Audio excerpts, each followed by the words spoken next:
The gentleman from Ohio is recognized. Thank you, Mr. Speaker. I would yield to the gentleman from Minnesota, former police officer who's seen firsthand what drugs can do to individuals and to communities. 3 minutes. Thank you. Gentleman from Minnesota is recognized. Thank you, Mr. Speaker. Mike's Western Cafe, a family-run diner for 38 years, closed its doors in Duluth, Minnesota for good on October 7th. On October 25th, Waters of Superior, an art gallery and boutique, went out of business. On the 27th of last month, Grandma's in the Park Bar and Grill, a local watering hole in Hibbing, Minnesota, was forced to call it quits. And after 10 years in business, the Duluth Candy Company is closing up shop for good on December 31st. These are just a few stories of so many real people, real small business owners in my district that are losing their livelihoods due to effects of the COVID-19 closures. Yet here we are today with mere days left in the year to get something done for the American people who are suffering. And Speaker Pelosi has brought up a drug legalization bill.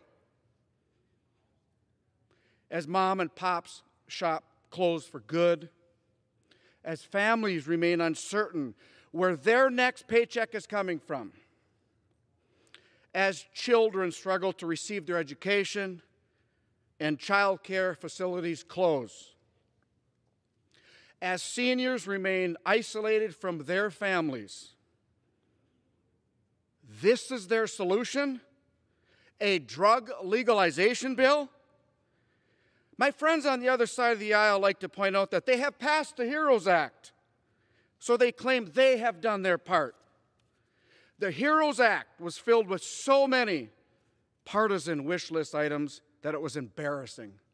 In fact, Speaker Pelosi is so obsessed with pushing drug legalization efforts forward, she even puts provisions in the HEROES Act, if you can believe this, a new annual study on diversity and inclusion within the marijuana industry. Come on, man. Families are losing their livelihood. People are hurting. Speaker Pelosi's answers to these families is it's out of our hands. It is not out of our hands. We have the responsibility and opportunity to provide relief to the American people.